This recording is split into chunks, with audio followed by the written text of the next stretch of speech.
Okay. Ladies and gentlemen, thank you for tuning in to another episode of People I Know. Right now, we're on 3. Somewhat superstitious about numbers, so I believe that the third time is the charm. How do I know? Because we actually got the Hangouts to work with audio and visual simultaneously, which is great. Okay. More importantly, I get the chance to now, on a properly functioning platform, introduce someone who I have a high level of respect for. I've known him for quite some time now, and it's been a beautiful process watching him, go through his own journey of maturation and growth and expansion. He's done everything from, being an all-around fashionista and sneakerhead since forever. A pretty fly light guy, has a nice set of dreadlocks, but more importantly, he has decided to really invest time and energy into creating a brand. It's called Makes Everybody Happy. Makes everyone happy. And yeah, he's taken that from just a simple idea of wanting to do more with life than sit behind a desk and find a way to use art and just self-affirmation and positivity and self-love and just push it out to the world quite fearlessly at that. I've seen him through all of his mistakes. I've seen him through his successes, and I'm seeing those successes grow. And now I'd like to introduce to you Kadari KD Samaru. And KD, what's going on, man? Talk to me. Oh man, I'm just here, man. I can't complain. I'm keeping busy. I'm keeping active, and I'm trying to do something good for the people, man. So it's a blessing to be here. I'm fortunate to be here with you, sir. Much appreciated for the opportunity to be here. With people I know. Because considering that I appreciate the respect you have for me, man. It's mutual, definitely. And I'm glad that you've taken this path to be able to speak with people and to get the mindset and the ideologies of those around you that are growing and trying to do better for themselves and those around them as well. So, man, I appreciate being in here and the opportunity, yo. Okay, that's what's up. That's what's up. That's peace. So I see you a proper product placement. I see the T-shirt. So tell the people about it, man. What's makes everybody happy? Makes everyone. I need to stop saying body. I'm gonna find a way to somehow. I don't even fault you because I have to find a way somehow for everyone to say everyone, because everyone that comes back to me says, "Oh, you're the guy. You're the makes everybody happy guy, right?" And I'm like, close. It's always there. So maybe my placement is enough. I have to maybe highlight this general section here or something. I don't know. But no, I think you should just put like a number 1 in the middle of the word and just have everyone, and then that way you can't confuse it. I'll still mix it up, but we're gonna work on that. We'll see what we can do, man. But I'm trying to make sure that everyone, because I like the symbol of that, saying that one is kind of what represents that unifying aspect. Is everyone, you know what I mean? We're kind of all coming together, so I want that to stand out. But we'll see how we'll work on that. That's coming soon. You sound so deep right now. You need to put your locks up in a bun. All right, so let's get into it. So makes everyone happy. All right. What is it, and how did it start? Okay, makes everyone happy is a positive lifestyle brand. It's tenets are optimism, positivity, and happiness. And the point is to spread happiness and well-being through that power of optimism. Where it started it was kind of just along my journey of life, man. Like, I feel like everything was kind of given to you as far as your path in life. Hey, you're going to start from pre-K. You're going to finish elementary, middle school, high school. And then, parents and everybody has aspirations to go to a higher education. You're going to graduate. You're going to find a job. And then, so that happened, went to UCF, graduated with a business administration degree in summer 2012. Graduated, was still working at a Mexican food restaurant, and then found this, that first big boy job. I can't complain. It's a beautiful opportunity. It's, it's being able to help feed myself, my passions, any of my habits, the things I want to do in life. And then after going through training and being blessed enough to come back to Orlando, because I left to Rhode Island for a couple of months and then came back, something was just missing. It was kind of like, what else is there to do? Okay, I go to work Monday through Friday. I have an office. I get a paycheck every 2 weeks. I have benefits. This is as far as what the journey up until this point has told me to go. You're supposed to graduate, get a job, live life. But it was just something else had to be there, man. So I was actually on a trip to Atlanta, and I was just kind of soul searching myself, just kind of thinking like, what do I want out of life? What do I want to do to be able to feed off? Because I mean, money is an all given reality, is that you have to have it to be able to do certain things that you want to do in your life. It's the way that we're conditioned to have. And I was like, okay, how can I do that while at the same time feeding that passion or finding that thing that really I get to, I get to really attach from here. I get to really attach myself with. So I kind of just on a series of questions. It was like, yo, what makes money? Okay, I had heard from somewhere, they said, you know how to make $1 billion? Help 1 billion people. So I was like, okay, how can I help people? What do people like? What makes people happy? Okay, what makes me happy? Let me try to find something that makes people happy. What makes me happy? And then it was like, yo, what makes everyone happy, right? So it kind of just clicked from there, and that just never left my mind as far as an ideology or an idea. People say you can't make everyone happy, so it's like, okay, why not? Everyone can be happy, but you can't make everyone happy. So I kind of attached myself to that. Okay. Those 3 words, just makes everyone happy. And I was trying to find the mold of how to take that and then turn it into a brand of some kind. And so how did that transition from being an idea, or more so, not just an idea to a light bulb, a spark of genius? What was the first thing that you did with it? What was like your first act of realizing makes everyone happy and making it tangible? Okay. I'm fortunate, man, just for my experiences and the people around me, because I feel like I'm a sum of my blessings, my experiences, and the conversations and the influences that you have around you. So I had a buddy of mine, my boy back home, my boy Tim. Tim started selling shirts at one point in time because he always had to have his hands in something. So yeah, that's money. So he had to have his hands in something. So we started selling T-shirts at one point, and that kind of just, it never really came about for myself to sell T-shirts at the time. But looking back at it, it was like, you know what? It's not that difficult to be able to, okay, find shirts, have an idea, put the 2 together, sell. That seemed like a real simple, straight line idea to me. And I wanted to have something that people can see that represents something, because the general idea of makes everyone happy is intangible. It's really those feelings and the way that you live your life and the way that your life impacts the lives of those around you. So I was like, okay, all right, if you can have this logo or something on your chest that kind of makes people feel a certain kind of way to benefit their lives, then that's my tangible. That's my end. And I realized that that's not necessarily the thing that drove me to be like, I'm gonna sell these kind of shirts and I'm gonna do all those things, but the intangible aspect of all that makes everyone happy stands for the optimism, the positivity, the progression, the happiness, and the well-being through something that people can physically see and it can have representation, then I'll go ahead and take that path. So it manifested into shirts. Okay. Started with a shirt. So it went from an idea to a shirt. There's a very logical process here. Right. So that being said, I know that we were having some discussions. I've seen a lot of pictures and a lot of postings about the mural project. Okay, right. Matter of fact, okay. Yeah, okay. So so here's my line, like the storyline of things that happen, right? Okay. I have this realization while I was in Atlanta. I think that was the first time it kind of came together. Okay, what makes everyone happy? I'm sticking with makes everyone happy. I transitioned into, okay, I'm gonna find a tangible. I'm gonna pick T-shirts because I can find a distributor. I'm gonna find an idea. I'm gonna put 2 and 2 together. From there, I wanted to do something. At first, I'm like, okay, I need something that's gonna crack concrete. I want something that just jumps right out at you.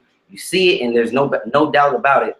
This is gonna be something that kind of attracts you. So I started taking this artistic approach. I wanted to find something creative, something beautiful, something that really jumped out. I had a fortunate opportunity to run into a guy. I call him, he's a local legend. I call him, he's a pioneer in Orlando. His name's Lemus, Jermaine Lemus. Yeah. And I meet him at Lake Eola while he was selling some of his artwork. From there, I run into him randomly at another spot, and then we kind of just pick up and start talking about some things. And we move to the point of, hey, I want to commission you to do some work so I can make these shirts. We started the process, but it never fully came to be. It never really came to fruition just at that time. But it kind of got my foot in the door. Like I said, he's a local pioneer, so it opened up to let's kind of explore this art realm. Let's explore the art community and the people and the things that kind of come about from it. So from there, I kind of branched off into I really like this world of artistic, creativity and expression and people chasing their passion. And it really is such a relation between what people can do and their talents. Because I can't really draw. That's not one of my skills, but for the people that have found the thing that they love to do, they're taking that and making it into their livelihood. So art turned into interviews. I said, I'm already talking to these artists. I'm feeling the mindset and the mentality. The vibe is there. The vibe is on this optimism, positivity for people feeling that they can make it off of their God-given gifts. Like I can create, like the thoughts and the ideologies and the philosophies I have are how I'm trying to feed myself, my family, and to influence the world. So from doing these artist interviews, it went from just having one artist to multiple artists to being in this whole world of people who create, to seeing how much bigger we can make t-shirts, in the sense of how much bigger can we make a intangible idea onto a tangible, visible surface. So it kind of went off. So from Lemus being, like this, the pioneer he is, he's done these murals and he just does artwork and he keeps trying to push the envelope. There's a lot of people looking for that same opportunity to showcase their skills on that level. So another blessing just came my way from me being involved with, from the t-shirts to these artist interview series. There was a director of the local food bank called United Against Poverty. And while one of my Alpha Kappa Psi brothers was volunteering, she spoke with the director who was looking for artists to do a mural, but they couldn't find people without a budget, or there was just way too much hassle. So she contacted me and said, hey, I know you deal with artists all the time, so how about you just contact this guy and see what happens? And I appreciate Eric Gray. That's the name of the director at the food bank. We got together, we did a lot of emailing back and forth, and I just asked, if you give me the opportunity to be able to gather all of the people together to put this project together, then I'll make sure it gets done. So along the path of, okay, how can I take this message and put it on something bigger, on a larger scale, instead of the people that I meet on a face-to-face basis or impact, to leave it within the community? It led to, okay, how can I do something to really impact the community and add some beauty or some liveliness or some, some vivid nature that can really pop and jump out? So the idea came out, I was like, how can I beautify the city? So this ongoing mural series is called the Beautiful City Project. Okay. And, right now, yeah, that just kept kind of rolling and growing. And at first, some people were kind of like, well, looking for money. And I'm like, and I totally understand that, but it's a way bigger picture than that you can really make your stamp and do something good to bring positive publicity, not only to the community, but you can also expand on the arts, and you can expand on the passion, and just giving people the chance to be able to put themselves out there. You have to be able to step out, because if you keep yourself closed off, we're just risking losing out on too much. So it's coming along, man. I really can't complain. It's just it's a building process. I'm trying to get as many people as I can locally, or even on outside of that level, just so we can kind of take this and then push the envelope. Because if we can start with a local food bank that does so much for the community, like what else can we do? And my idea with that is that we can hopefully bring a lot more attention to them and their cause, and the same with us, so that it's a symbiotic relationship. Everyone's really progressing in their own way. I'm giving the artists an opportunity, and I thank them each and every day for what they do for me. And it's crazy because they turn around to me and they're like, thank me. And I'm like, I couldn't do this without you, So it's like I said, everything's about connections in a relationship and networking in the building process.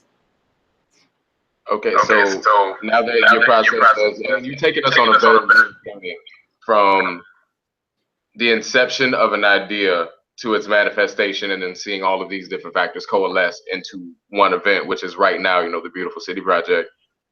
What have you learned along the way? What are the biggest mistakes you've made, your failures or successes, and what were the lessons that you have gained from each of those steps? Let me see. Some of the lessons. Let me see. Okay. I read a book by a guy named Austin Kleon. It's a short read. It's real quick and easy. We could maybe add that in at the bottom of this. But he said, some advice may be advice. Take what you can and leave the rest. So in that, it was, okay, I'm taking in all of this information. And sometimes people are feeding you things, and it felt like it was kind of a weight that was building upon me, because everyone has good intentions to be able to help you, but you have to be able to sort through all of the things to find out what you're going to do and then how you're going to do it. So some things I was weighing upon myself, trying to do it all, when really it's like, what? This may not be for me right now, or it just may not be for me at all. So, some advice may be advice. It might not be good for me. Let me put this to the side. You know, I can take what I can from that. Somebody can go on for an hour, and if I get 2 great ideas out of that, that could be worth it. So being able to kind of sort through the information, and then learning that the more that you know, the more that you know, and the more that you learn how much you don't know, because it's just somebody introduces something completely new or from outside of your perception or what you were thinking about at the time. So I was thinking right here, first I'm going to do t-shirts, and all of a sudden, while I'm talking to these people, having these conversations, it kind of came in there like, hey, how about you kind of start trying to put that out there? And I was like, okay, all right, now how? Now I went from just selling shirts to how am I going to do these interviews? So now my thought process is around here from these interviews. I'm trying to talk to people, trying to expand upon these thoughts. And then from there, it turned into murals. I have no clue. Started off with no clue how this is really going to take shape. So it's like, okay, now that I know that I'm going to do murals, now I have to figure out what it takes to really put those things together. So the more you learn, the more you learn what you don't know, and then you start heading along that path. And one, I think the greatest things for me too is learning how to deal with that, with the unclarity. Unclarity, that's even a word, but uncertainty. Uncertainty is really dealing with that, because I mean, there's a lot of things that I was trying to chase perfection, and the only thing about chasing perfection is that you may eventually make one perfect step, but at the same time, somebody could have stumbled, fallen, hurdled, you know, sat down, scraped the knee, got up, and then made it way further than you just by actually trying to make the steps now. So like some of the biggest things is just letting go. It's the dealing with the ambiguity of, you know what? I don't need to have everything figured out from A to Z before I can make the first step. And analogy I heard with that was, they said when you're driving down the highway, not even the highway, let's say you're coming down Colonial. I'm in Orlando, so you know you're coming down Road 50. So you're coming down 50, and you hit a red light. Now, when that red light that you're at turns green, do you go, or do you wait for every green light down the street to go, or to be green? And it's like, no, you just go. So you have to go and you have to stop. You go and then you stop, because everything's not always going to line up at the same time. But you'll find out what's at that next light when you get there. So it's a matter of just trying to put the perfection aside. I'm not going to have all greens. Sometimes you go, sometimes you stop, sometimes you just need to slow down. Sometimes you have to squeak in at that yellow. You know, you might just have to just push for it. Other times you might just say, you know what, I need to be here at this moment right now and not proceed. So just like I said, dealing with the uncertainty and saying that things aren't going to be perfect, but no matter what happens, you're going to just roll with whatever the results are and make the best of it, because what else are you going to do? You can sit there and continue to wait for perfection, or you can make a step now. So I've just been stepping, man. That's it. Keep marching, man. I dig it. It's funny that you mentioned that and ambiguity. Case in point, trying to get this video conferencing software to work out. It's funny how things always happen. At first, first episode was on my phone. And then I wanted to do the same thing with my second episode. Then my phone broke like 3 days before it was supposed to happen. So we had to find this alternative, which ended up being via computer. Mm-hmm. And episode 2 didn't even have my face in it. Oh, because of a camera issue. And I swore up and down I fixed it. Like right in time to have this. Right. And then of course we had like 3 failed attempts before we even got this interview off the ground. And it makes you really think of the amount of failures that lead up to one success. Mm-hmm. And also big shout out to the significant other, the Patricia, who so expertly figured out the tech issue that I couldn't actually fix on my own. Okay. So hey, shouts out to that. Hey, we have to have those other people around us, man, that can help us get over ourselves, man. Oh my, it's a daily process. And I'm sure, like, for the most part, this video series is more about just me learning how to appreciate those around me that do know the things that I don't. Mm-hmm. Because it's very real. We all put pressure on ourselves to be, our own version of perfection, mm-hmm. which coincidentally enough is one of the biggest hindrances to our own happiness. Absolutely. With that being said, what's been the biggest thing that you've had to move out of your own way for the sake of your own progress? Move out of my own way. Saying that leaving well enough, or making well enough to be able to proceed, man. Because sometimes, for example, I had to, at one point I was, okay, what can I do? Okay, whatever I'm doing, I might need a camera. So I was looking for my first camera, and what seemed to be best to get was a DSLR. So I look at intermediate or beginner DSLR cameras and so on. And the more you look at cameras, it's like, okay, this camera will fit with what I'm doing, but this camera's a little bit better. But this camera can do this stuff right here. And no matter what, it kind of looked like, okay, I can go ahead and spend $500 on this camera, but if I spend $900 on this, I could do this. But there's always going to be better, but you have to find out what is well enough for what you need for right now. And if you ever get to that point where you need to supersede where you just were, then move there. So it took me a while to find a camera, and eventually I said, you know what, I'm gonna settle on a Nikon. I bought a Nikon D3300, and it's been beautiful for me. Some people say, oh, get Canons, and other people say, oh, you had the right choice, you picked Nikon. And I could have gotten another camera that cost another $500 extra, but I'm happy with settling on what worked best for me at the time, because that's still working great for me now. So maybe I move on, or maybe I just find someone to also do that for me. So just saying that, yo, this is well enough. You know, instead of trying to make the perfect post with the perfect picture with the perfect everything, this is well enough for right now. Do the best you can do in the moment, and not hold yourself to your future standards. Because it's like, oh, you can't be today as great as you're going to be in 5 years if you have to develop over those next 5 years to get to that point. So it's like, just do the best you can for right now, because that's the most you can ask. Nobody's asking for you to be your best self of your entire life in this very given moment if your best self is yet to come. So it's just a continually doing and building and growing process. That's something that I think has been in the mix of my happiness, because I let it stress me, and knowing when to let go of that. And so you know, letting go and just accepting what's well enough. Okay, true. Dropping knowledge. Can I snap? Can I snap for you? By all means, by all means. Yeah, man. So I heard you mention the perfect post. Mm-hmm. I do acknowledge makes everyone happy's social media presence. Okay. What's that process been like? You know, how hard has that critique been? And then what different challenges have you faced with different, you know, social media platforms? That's an easy one for me, man, to be honest with you. Biggest challenge with social media is consistency. Because even on my own personal social media, I'll take a picture and I'll be like, okay, that's a nice picture, but I want to edit it, I want to tweak it, I want to do some things. 3 months will pass by, and then I'll do what I call like a Facebook flood. And people will say, oh man, I saw you go on your trip last week. And I'll say, honestly, if you check the caption, that was from June, you know, or that was just an old trip. So it's a matter of just, because I'll be in the moment, you know, and it's like a beautiful thing about the journey is knowing that you're along the journey and being able to stop and appreciate the given moment.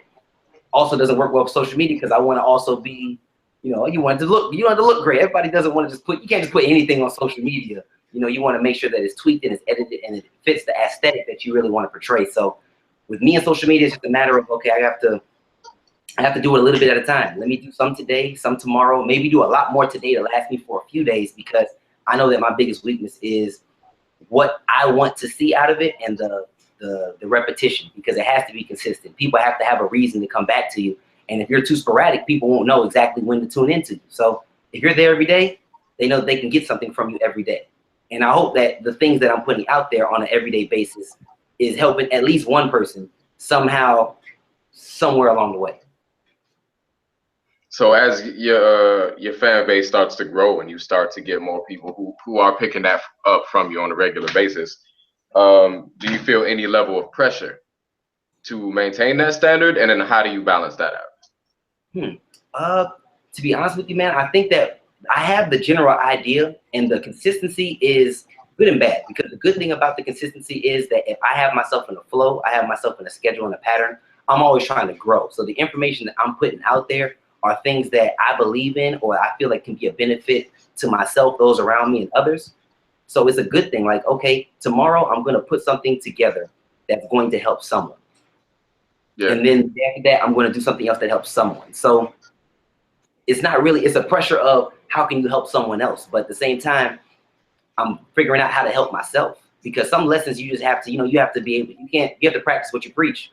So I feel like, okay, if I'm learning on a regular basis and I'm able to share those things that I'm learning about life with the world, that's kind of really what it is. Everyone is their own world, and we're just interacting with the worlds of all those around us, you know? So it's just feeling like the pressure isn't as great when you're just figuring out how to learn, you know? How do I learn what, and what is it that I want to learn that I want to teach others? Okay, and what is it that you've learned this week that you want to share? What's Oh this man. week's lesson? You know what? I think this week, I know what, constant lesson every single day, at least a few times a day. Take time to appreciate the things that are around you. You know what I mean? The small things, the big things, and all things. Because sometimes if something is too consistent, as far as you see it on a regular basis, you take it for granted. Yep. Perfect example. I have not been to a theme park in a while. You know, it's probably been a couple of years, and it's right here in, you know, it's right up the street, really. But if I were to get the notion that I was gonna leave or I was moving or whatever the case is, I'm like, oh man, I won't be able to go check out the Orlando Eye, or I won't be able to just be able to drive downtown and go check out a Magic game, or I won't be able to go to Universal Studios or go to City Walk. You know, so you kind of take it for granted that it's just going to be there. So appreciate what it is that you have around you and the things that you have in your life and the people who have made you better or the people who have influenced you to get to where you are right now. So I mean, really just really look back and reflect on that. I mean, I do it before every meal. I take a moment and I'm just thankful and I just appreciate all it is that took me to get to where I am now. You know, I'm thankful for my first breath. I'm thankful for my last breath, for my friends, for the knowledge I read. Like if you ever put down a book for a while and then when you decide to pick it back up, the thing you read like right then in that moment is exactly what you needed. You know, Yeah. it's like I appreciate the flow of things, the flow as far as the going and the stopping of them, because you just have to make the most of where you are in your space, and you have to appreciate where you are in your space because you could not be there. You know, you could be worse off, you could be better off, yes, but you're fortunate enough to be here, so appreciate that. And that's really all it comes down to, man. It's like, man, I'm thankful to be able to learn and to be able to teach. I'm thankful to be able to have this opportunity with you, you know, to be able to build with friends and associates and, you know, to be able to feel the vibe and to be able to attract those that are within that vibe, you know, to grow and gain and to really experience this, this tribe and this going and growing of life. That's, hold on, let me let that weigh in. Let it breathe. You killed me on the theme park thing. I was thinking about the same deal. Like I don't think I've been to the Washington Monument. No, I've been once, and every time I go, it's really only because someone's in town. Makes sense. Yeah, no, because it's there. I pass by it on a morning commute, so it's like, all right, yeah, whatever. It's Pentagon. Right. All right, cool. It's the Lincoln Memorial. Like that's just where all the traffic is. I'm just trying to get off the road. I want to go home. Yeah. But it is true. Like we do overlook what is already there, and one of the main lessons that always seems to come up periodically is don't overlook the obvious. Right. Yeah, we that was a trip. I'm still processing that, by the way. So main thing now, first and foremost, knowing what you know now. If you could condense everything you know that occurred over the last 25, 26 minutes and deliver that in as simple as a message as possible to, you know, you at age 20, what would it sound like? What would you say? Bring it back one more time. If I were to take everything in the last 25 minutes and say that to my 20-year-old self, is what you're saying, or? Exactly. Yeah. What would you tell yourself, knowing what everything that you just said? Because we get it, but how would you break that down to you, knowing, you know, or at least remembering what you can about where your mind was, you know, how you felt about life in general, how you felt about yourself in relation to the world, and whatever dreams and goals that you had at the time. Mm-hmm. What would you say to yourself back then, knowing what you know now? Knowing what I know now, I would tell myself, really at the time, I mean, I'm a really free-spirited individual. You know, I like to be able to take what it is in the time of and then kind of roll with it. And, you know, you just kind of roll with the punches. If something goes bad, it's like, okay, something's going to go bad, then I'm just going to have to deal with it. If something goes good, then I'm going to have to deal with that. But really at the time that I was 20, I wasn't really thinking, I wasn't thinking of what exactly it was going to be that was going to fulfill my passion in life past college, like past graduating, because when I was 20, I was still thinking I was in school, I'm going to graduate, I'm going to get a job, I'm going to live. And then I really didn't seriously question myself as to what I'm going to do living wise to be able to fulfill myself, because at the time of me being there, it was, like I said, the track was already in front of me. You're going to go to high school, you're going to graduate college, you're going to get a job, and you're going to kind of figure it out. So, I would just tell myself, hey man, what I would ask myself, what is it that you're passionate about, and how can you take that passion and then make it your livelihood? I mean, the question was asked, and people said, "Oh, what are you gonna do with your life?" You know, I'm gonna get a job. It's kind of really what it was coming down to. I'm gonna get a job, but I knew, like, for a long time that no matter what I was doing, I was gonna be myself. Like, I've had friends who told me, "Okay, you're gonna graduate, and you're gonna go work 50 hours a week, 60 hours a week for somebody." I was like, ha, ha, ha, have a good one. You know what I mean? I just I wasn't gonna sit there and wake up and go give my 12 hours a day to someone else on a regular basis, for whatever it is that they provide me with. That just wasn't something I was gonna do. I wasn't going to hinder myself in a way or subject myself to those kind of limits and those kind of restrictions. I just knew that wasn't going to be the case. So I'd have been like, okay, so what are you going to do? What is it that you're passionate about? And how can that that passion bear fruit? And a lot of it was, I knew I just wanted to be happy. Like I knew that if I asked myself, hey, whatever you do, man, just be happy in it. And I think if people really kind of took that avenue or that route or ask themselves that question, like, man, like how can I be happy? How can I be great? You know what I mean? It would help solve so much other things, because when you know what you're sacrificing for, I'm going to sacrifice now for my happiness. Okay, great. I'm going to sacrifice now so that I can have this, or I'm going to pursue that. You'll cut out a lot of the other stuff. So why am I going to go spend 50 and 60 hours of being miserable somewhere if that 50 or 60 hours isn't worth the sacrifice for me being happy? So it was just like, man, what do you want to sacrifice? And like, what is it that you really want to make of yourself? And what I wanted to make of myself was something that's just bigger than the self, which led me to this, like I said, that the vibe. I left myself and I just joined the vibe. And there's a lot of people here. That's a good frequency. That's a good frequency. That being said, like, how has all of this affected the way that you view your professional development? You had the job before and you realize, okay, well, this isn't it. There's more to this. Let me rethink. Let me revamp.